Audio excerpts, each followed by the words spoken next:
وإلى عاد أخاهم هودا قال يا قوم اعبدوا الله ما لكم من إله غيره إن أنتم إلا مفترون يا قوم لا أسألكم عليه أجرا إن أجري إلا على الذي فطرني فلا تعقلون ويا قوم استغفروا ربكم ثم توبوا إليه يرسل السماء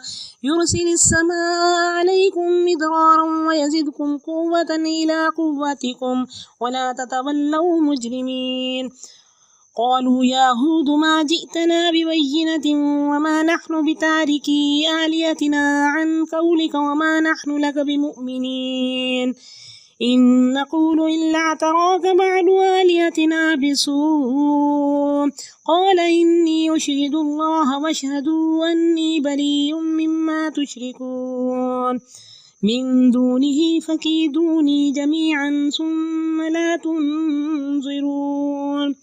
إني توكلت على الله ربي وربكم ما من دابة إلا هو آخذ بناصيتها إن ربي على صراط مستقيم فإن تولوا فقد أبلغتكم ما أرسلت به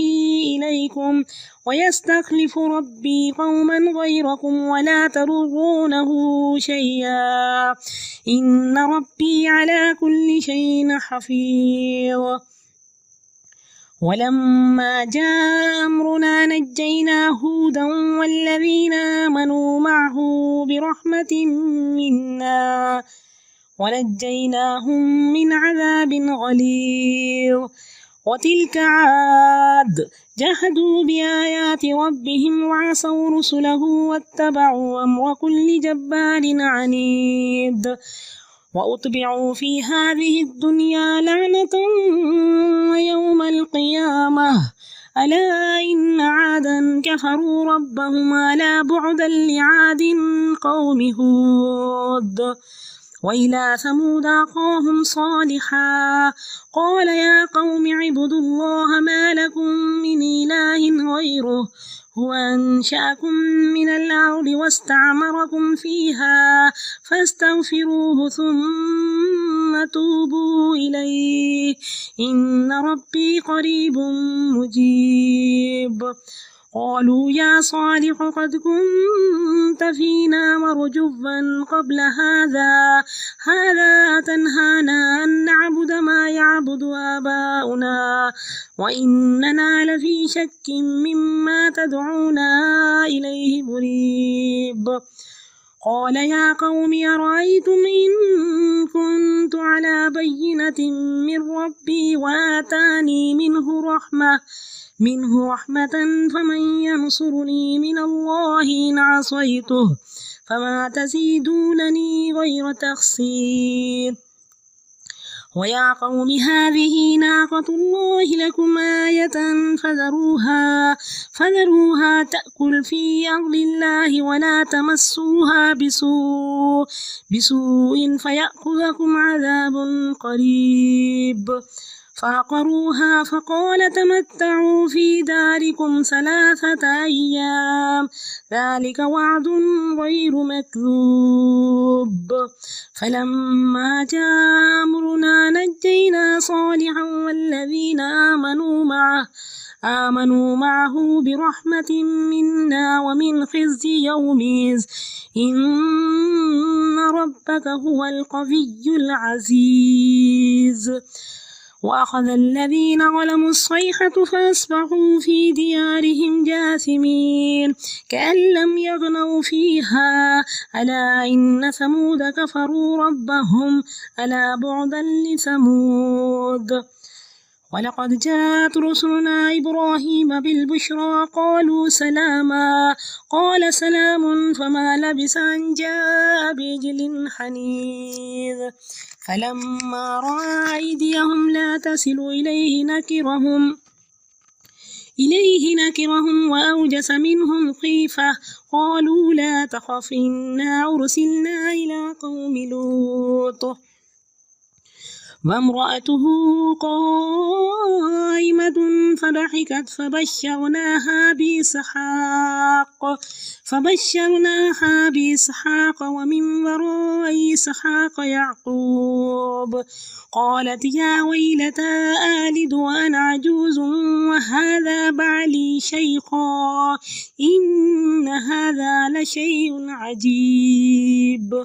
قالوا وتعجبين من أمر الله رحمة الله وبركاته عليكم أهل البيت إنه حميد مجيد فلما ذهب عن إبراهيم الروع وجاءته البشرى يجادلنا في قوم لوط إن إبراهيم لحليم أواه منيب يا إبراهيم أعرض عن هذا إنه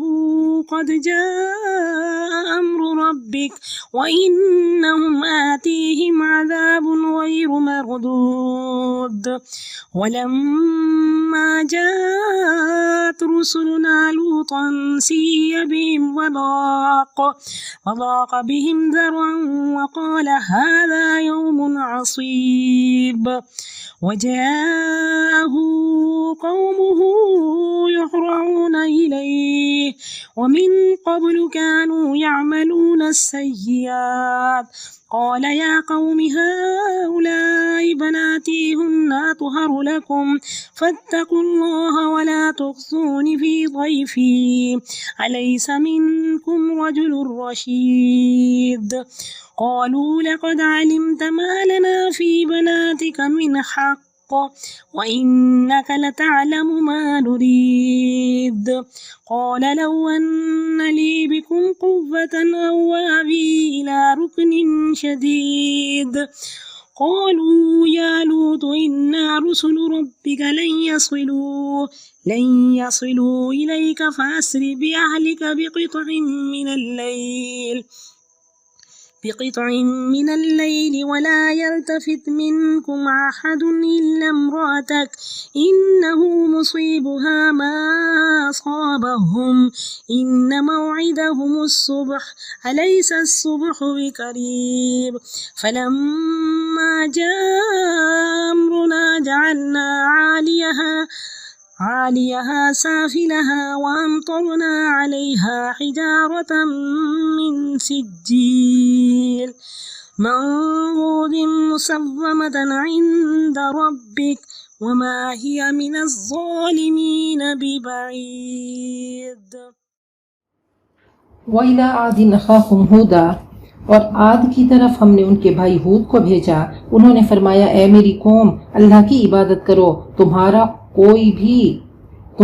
کوئی خدا اللہ کے سوا نہیں ہے تم سب جھوٹ کہتے ہو یا قوم لا اسألکم علیہ اجرا اے میری قوم میں تم سے کوئی اجرت طلب نہیں کر رہا میرا اجر تو اس کے ذمہ ہے جس نے مجھے پیدا کیا ہے کیا تم عقل سے ذرا کام نہیں لیتے وَيَا قَوْمِ اسْتَغْفِرُوا رَبَّكُمْ اے میری قوم اپنے رب سے معافی چاہو ثُمَّ تُوبُوا إِلَيْهِ پھر اس کی طرف پلٹو وہ آسمان کے دہانے تم پہ کھول دے گا اور تمہیں عطا کرے گا قوت دوسری قوت کے ساتھ مادی قوت بھی ہوگی اور روحانی قوت بھی ہوگی تمہیں سکون چین اطمینان اور خوشی عطا کرے گا وَلَا تَتَوَلَّوْا مُجْرِمِينَ اور مجرموں کی طرح منہ مت پھیرو اب دیکھیں کہ اللہ تعالیٰ نے بتا دیا کہ استغفروا ربکم نبی اکرم صلی اللہ علیہ وسلم نے فرمایا کہ من لازم الاستغفار جعل اللہ له من كل هم فرجا ومن كل ضيق مخرجا ورزقه من حيث لا يحتسب جو کثرت سے استغفار کرتا ہے تو اللہ اس کو ہر غم اور فکر سے آزاد کر دیتے ہیں اور ہر تنگی سے اللہ تعالیٰ نکال دیتے ہیں اور وہاں سے اس کو عطا کرتے ہیں جہاں سے اس کو وہم و گمان تک نہیں ہوتا استغفار نعمتوں کا دروازہ کھول دیتا ہے توبہ استغفار سے آخرت کی فلاح تو ملے ہی گی دنیا میں بھی بڑے فوائد کا مشاہدہ کرو گے دنیا میں رزق میں وسعت ہوتی ہے مال اور اولاد میں برکتیں ہوتی ہیں تو استغفار کی کثرت کرنی ہے اور خاص طور پہ اس وقت کہ استغفار کی روح جو ہے وہ شرمندگی ہے. فرمائے الندم توبہ، یہ شرمندگی جو ہے یہ توبہ ہے. قالوا یا ہود، انہوں نے کہا اے ہود تو ہمارے پاس نہیں لایا کوئی دلیل اور نہ ہی ہم اپنے معبودوں کو تیرے کہنے پہ چھوڑنے والے ہیں اور تجھ پر ہم ایمان لانے والے نہیں. ہم تو یہ کہتے ہیں کہ تیرے اوپر ہمارے معبودوں میں سے کسی کی مار پڑ گئی ہے. انہوں نے فرمایا کہ میں اللہ کو گواہ بناتا ہوں اور تم بھی گواہ رہو کہ میں تمہارے شرک سے بیزار ہوں. اللہ کے سوا میرے خلاف چال چلو، پھر ذرا بھی مجھے مہلت نہ دینا. انی توکلت علی اللہ ربی و ربکم، میرا بھروسہ اللہ پہ ہے جو میرا رب بھی ہے اور تمہارا رب بھی. توکل سے بہت سے غموں اور دکھوں سے نجات ملتی ہے. توکل مطمئن کر دیتا ہے، ہر عمل توکل سے عبادت بن جاتا ہے. ما من دابت، نہیں کوئی جاندار مگر اس کی پیشانی اللہ کے ہاتھ میں ہے. بے شک میرا رب سیدھی راہ پہ ہے، صراط مستقیم پر رب ملتا ہے. فَإِن تَوَلَّوْا، اگر تم منہ پھیرتے ہو تو پھیر لو، وہ میں تمہیں پہنچا چکا ہوں جو دیکھ کر مجھے تمہاری طرف بھیجا گیا. وَيَسْتَخْلِفُ رَبِّي قَوْمًا غَيْرَكُمْ، میرا رب تم کو مٹا کر ایک اور قوم کو لے آئے گا اور تم اس کا کچھ بھی نہ بگاڑ سکو گے. میرا رب ہر چیز پر نگران ہے. وَلَمَّا جَاءَ أَمْرُنَا، پھر جب ہمارا حکم آ گیا تو ہم نے اپنی رحمت سے ہود کو اور ان کو جو اس کے ساتھ ایمان لائے تھے نجات دے دی اور ہم نے ان کو سخت عذاب سے بچا لیا. وَتِلْكَ عَادٌ، یہ ہیں وہ عاد جو اپنے رب کی آیات سے جنہوں نے انکار کیا، اپنے رسولوں کی نافرمانی کی اور انہوں نے پیروی کی ہر جابر دشمن کے حکم کی. وَأُتْبِعُوا فِي هَذِهِ الدُّنْيَا لَعْنَةً، آخرکار اس دنیا میں بھی ان پر پھٹکار پڑی اور قیامت کے دن بھی ان پر پھٹکار پڑے گی. سنو، عاد نے اپنے رب سے کفر کیا. الا سنو، دور پھینک دیے گئے ہود کی قوم کے لوگ.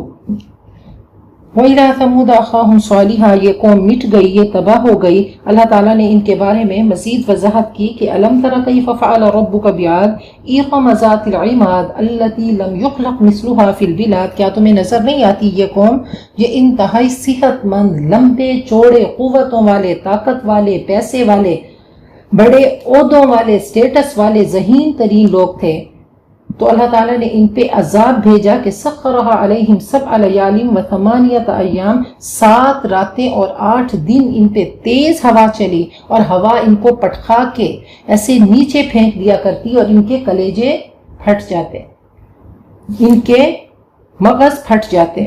تو اللہ تعالیٰ نے ان کو اس طریقے سے تباہ و برباد کر دیا. کہا جب بھی قرآن پاک پڑھیں تو اس طرح سے پڑھیں کہ تمہیں ان کی لاشیں تڑپتی ہوئی محسوس ہوں، ان کا شور محسوس ہو کہ اس کے بعد کیا ہوا، جی سب رہ گیا، لیکن انسان مٹ گئے، ختم ہو گئے، ان کے گھر رہ گئے، ان کے بڑے بڑے بیڈ رومز رہ گئے،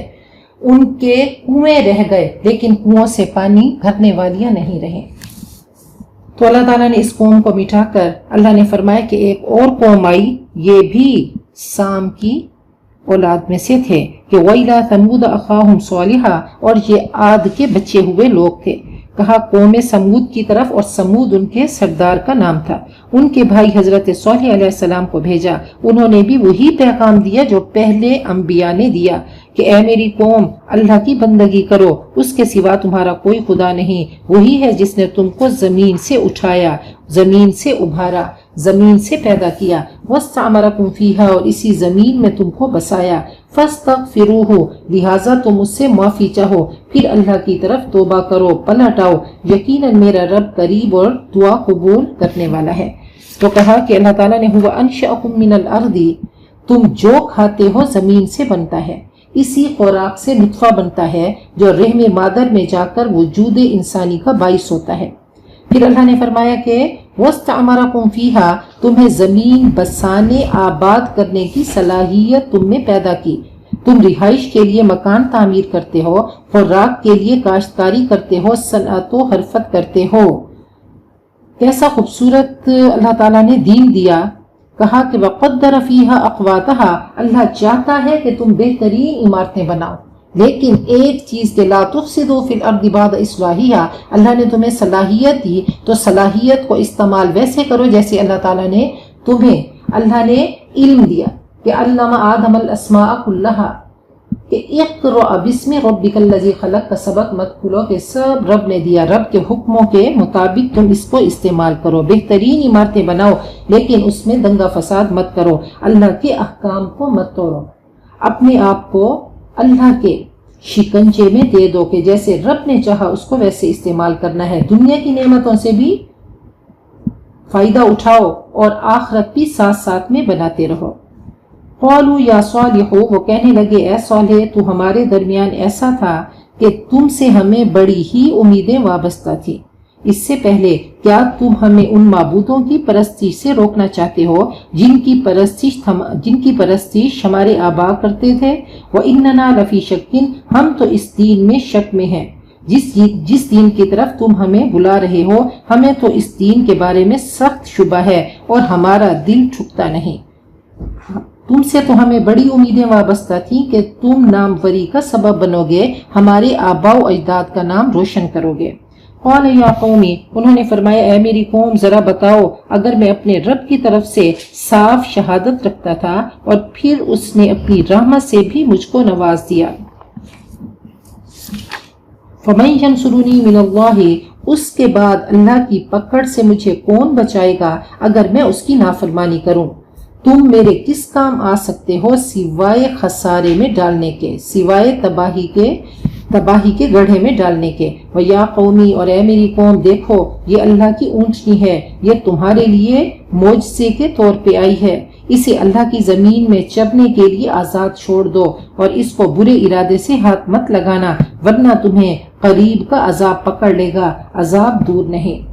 تو انہوں نے جب تنگ کیا، ستایا کہ کوئی ہمیں معجزہ چاہیے، تو پہاڑ سے اونٹنی برآمد ہوئی تو منہ مانگ کا معجزہ ان کو دکھا دیا گیا۔ اب کیا ہوا کہ جیسے ہی اونٹنی آئی، ایک ہی کنواں تھا، یہ اس کنویں سے پانی پیتے اور اونٹنی بہت بڑی تھی، تو اللہ کا حکم ہوا کہ ایک دن اونٹنی کے لیے مقرر کرو کہ وہ پانی پیے گی اور ایک دن تم پیو گے۔ تو یہ تنگ آ گئے، آخر انہوں نے تنگ آ کے اس اونٹنی کے پاؤں کاٹ دیے، تو پھر ان پہ اللہ کا عذاب آیا۔ فَعَقَرُوهَا، انہوں نے اس کی پونچھیں کاٹ دی۔ فَقَالَ تَمَتَّعُوا فِي دَارِكُمْ ثَلَاثَةَ أَيَّامٍ، تو انہوں نے فرمایا کہ اپنے گھروں میں 3 دن رہ بس لو، 3 دن کی مہلت ہے، یہ ایسا وعدہ ہے جو جھوٹا ثابت نہ ہوگا۔ 3 دن جمعرات، جمعہ اور ہفتہ کے تھے، اتوار کو ان پہ عذاب آیا۔ اب دیکھیں قوم یونس کو نوٹس ملا، انہوں نے فوراً توبہ کی اور انہوں نے مذاق سمجھا۔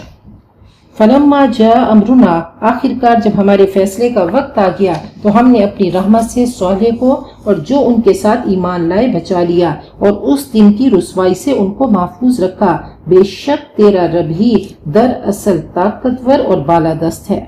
وَأَخَذَ الَّذِينَ ظَلَمُوا الصَّيْحَةُ، رہے وہ جنہوں نے ظلم کیا تھا تو ایک سخت دھماکے نے ان کو دھر لیا اور وہ اپنی بستیوں میں اوندھے پڑے کے پڑے رہ گئے۔ كَأَلَّمْ يَغْنَوْا فِيهَا، ایسے پڑے رہ گئے کہ گویا وہ وہاں کبھی بسے ہی نہ تھے۔ سنو، سمود نے اپنے رب سے کفر کیا، سنو دور پھینک دیے گئے سمود، گھر رہ گئے اور رہنے والے ختم ہو گئے۔ اللہ فرماتے ہیں فَأَمَّا ثَمُودُ فَأُهْلِكُوا بِالطَّاغِيَةِ، سمود ایک چیخ کے ساتھ ہلاک کیے گئے اور وہ آواز چیخ حضرت جبرائیل کی تھی جس میں ساری دنیا کی بجلیوں کی کڑک سے زیادہ ہیبتناک آواز تھی جس کو انسانی قلب اور دماغ برداشت نہیں کر سکا۔ وَلَقَدْ جَاءَتْ رُسُلُنَا إِبْرَاهِيمَ بِالْبُشْرَى، دیکھو ابراہیم کے پاس ہمارے فرشتے خوشخبری لیے ہوئے پہنچے۔ قالوا سلاما، انہوں نے کہا تم پہ سلام ہو۔ قال سلام، حضرت ابراہیم نے جواب دیا تم پر بھی سلام ہو۔ اب دیکھیں کتنے بڑے بڑے لیسنز ہیں کہ جب ملائکہ آئے تو السلام علیکم کہا اور حضرت ابراہیم نے بھی سلام میں جواب دیا۔ فما لبث ان جاء بعجل حنیذ، اور بغیر کسی تاخیر کے گائے کا بھنا ہوا بچڑا لے آئے۔ تو یہ مہمانداری کے آداب ہیں کہ پوچھے بغیر آپ سامنے کوئی چیز رکھ دیں، سرو کر دیں۔ فلما رأى أيديهم، مگر جب دیکھا کہ ان کے ہاتھ کھانے پر نہیں پڑ رہے تو ان سے اجنبیت محسوس کی، دل میں خوف محسوس ہوا اور محسوس کر کے دل میں خوف کو محسوس کیا کھٹکے۔ قالوا لا تخف، فرشتوں نے کہا آپ مت گھبرائیے، ہم تو لوط کی قوم کی طرف بھیجے گئے ہیں۔ اب ملائکہ کے سامنے رکھا تو ملائکہ تو کھاتے پیتے نہیں، تو ان کو ڈر محسوس ہوا کہ یہ کہیں ہمارے دشمن نہیں ہوں. دشمن اگر کسی کے گھر میں آتے تھے تو کھانا نہیں کھاتے تھے. فامرأته قائمة، اور ان کی بیوی حضرت سارہ کھڑی ہوئی تھی. فضحکت، وہ سن کر یہ ہنستی. فبشرناها باسحاق، ہم نے ان کو اسحاق کی. ومن وراء اسحاق یعقوب، اور اسحاق کے بعد یعقوب کی خوشخبری دی. خاندانی بیوی سارہ تھی اور ہاجرہ شہزادی تھیں جو شاہ مصر نے ان کو حضرت ابراہیم کو دی تھی. قالت یا ویلتا، کہا کہ فرشتوں نے کہا ہم تو قوم لوط کی طرف بھیجے گئے ہیں کہ ان پہ عذاب آنے والا ہے. اب ان کو خوشخبری دی کہ اسحاق ان کو دیے جائیں گے، ان کا بیٹا ہوگا. اب حضرت ابراہیم 100 سال کے تھے اور سارہ 90 سال کی. قالت، وہ خوشی، حیرت، شرم، مسرت اور جذبات سے بولی، یا ویلتا، ہائے افسوس مجھ پر، کیا اب میرے ہاں اولاد ہوگی جبکہ میں بوڑھیا ہو چکی ہوں اور میرے شوہر بھی بوڑھے ہو چکے ہیں. ان ھذا لشیء عجیب، یہ تو یقیناً بڑی عجیب بات ہے. فرشتوں نے کہا اللہ کے حکم پر تعجب کرتی ہو، تم پر اللہ کی رحمت اور اس کی برکتیں ہیں اے گھر والو، اور یقیناً اللہ نہایت قابل تعریف اور بڑی شان والا ہے. فلما ذهب عن ابراہیم الرعو، پھر جب حضرت ابراہیم کی گھبراہٹ دور ہوئی اور اس بشارت سے دل خوش ہو گیا تو انہوں نے قوم لوط کے معاملے میں ہم سے جھگڑا شروع کر دیا. ان ابراہیم لحلیم اواہ منیب، یقیناً حضرت ابراہیم بہت بردبار، بہت درد مند اور رجوع کرنے والے تھے. اللہ تعالیٰ نے 3 صفات حضرت ابراہیم کی بیان کی کہ انتہائی بردبار تھے، انتہائی آہیں بھرنے والے، درد مند، پرخلوص تھے اور اللہ کی طرف رجوع کرنے والے تھے. اب اتنی بڑی خوشخبری ان کو دی گئی کہ حضرت اسحاق ان کو اللہ نواز رہے ہیں، اس کے باوجود وہ گڑ گڑانے لگے اور ان سے کہنے لگے کہ قوم لوط کو تباہ نہ کرو. گڑ گڑا کر کہنے لگے اچھا کم از کم 50 گھر تباہ نہ کرنا، پھر کہنے لگے 40 گھر نیک تباہ نہ کرنا. تو اس طریقے سے ان کے آگے التجا کرنے لگے. ان ابراہیم لحلیم اواہ منیب یا ابراہیم اعرض عن ھذا، اللہ نے فرمایا اے ابراہیم اس بات کو جانے دو، چھوڑ دو، ان کے لیے دعا نہ کرو، مزید یہ قوم سروائیو نہیں کر سکتی. انہ قد جاء امر ربک، آپ کے رب کا حکم آ پہنچا ہے اور اب ان پر وہ عذاب آ کر رہے گا جو کسی سے لوٹایا نہ جا سکے گا. اور جب ہمارے فرشتے حضرت لوط کے پاس پہنچے ان کی وجہ سے وہ غمگین ہو گئے اور دل ہی دل میں کڑھنے لگے. وقال ھذا یوم عصیب، اور کہنے لگے یہ آج تو بڑی ہی مصیبت کا دن ہے. اب ان کی قوم جیسے ہی ان کو پتہ چلا کہ خوبصورت لڑکے آئے ہیں تو پاگل ہو کر، بے قابو ہو کر ٹیمپٹیشن اور لسٹ سے دوڑنے لگی اور حضرت لوط کے گھر کی طرف آئی. حضرت لوط کی بیوی چغل خور تھی، اس نے جا کر اپنی قوم کو بتا دیا. وجاءه قومه يهرعون الیہ، اور ان کی قوم کے لوگ بے اختیار ان کے گھر کی طرف دوڑ پڑے. ومن قبل كانوا يعملون السیئات، اور وہ ایسی ہی بدکاریوں کے خوگر تھے، گندے کاموں میں ملوث تھے. قال یا قومی، وہ کہنے لگے اے میری قوم، تمہاری بیویاں میری بیٹیاں ہیں جو تمہارے لیے بہت پاکیزہ ہیں. اللہ سے ڈرو اور مہمانوں کے بارے میں مجھے ذلیل نہ کرو. الیس منکم رجل رشید، کیا تم میں کوئی بھلا آدمی نہیں، کوئی شریف نیک چلن نہیں. قالوا، انہوں نے کہا لقد علمتا، تجھے تو معلوم ہی ہے کہ ہمیں آپ کی لڑکیوں کی ضرورت نہیں اور آپ یہ بھی جانتے ہیں کہ ہم چاہتے کیا ہیں. قال لو ان لی بکم قوۃ، انہوں نے فرمایا کاش میرے پاس تمہارے مقابلے کی قوت ہوتی یا میں کسی مضبوط سہارے کی پناہ لیتا تو تم سے مہمانوں کو بچا لیتا. ان کو پتہ نہیں چلا کہ یہ فرشتے ہیں. قالوا یا لوط، وہ فرشتے بولے ہم تیرے رب کے بھیجے ہوئے فرشتے ہیں، یہ آپ کا کچھ نہیں بگاڑ سکیں گے. رات کے آخری حصے میں اہل و عیال کو لے کر نکل جائیے اور تم میں سے کوئی پیچھے پلٹ کر نہ دیکھے سوائے آپ کی بیوی کے، کیونکہ اس پر بھی وہی کچھ گزرنے والا ہے جو ان پر گزرنا ہے. ان کی تباہی کا وقت صبح کا وقت ہے اور صبح کو دیر ہی کتنی ہے. تو بیوی کہا کہ بیوی مڑ کر دیکھے گی، اور جیسے ہی بیوی نے مڑ کر دیکھا تو اس کو بھی پتھر آ لگا اور وہ بھی تباہ و برباد ہو گئی. فلما جاء امرنا، پھر جب ہمارے فیصلے کا وقت آ پہنچا تو ہم نے اس بستی کو تلپٹ کر دیا اور ہم نے اس پر کنکریلے پتھر برسائے جو کہ تہ بتہ تھے. مسومۃ عند ربک، جس میں ہر پتھر تیرے رب کے ہاں نشان زدہ تھا. وما ہی من الظالمین ببعید، اور وہ ان ظالموں سے کچھ بھی دور نہ تھے. یہ مشرکین سے دور نہیں، یہ بستیاں عرب والوں کے قریب ہیں.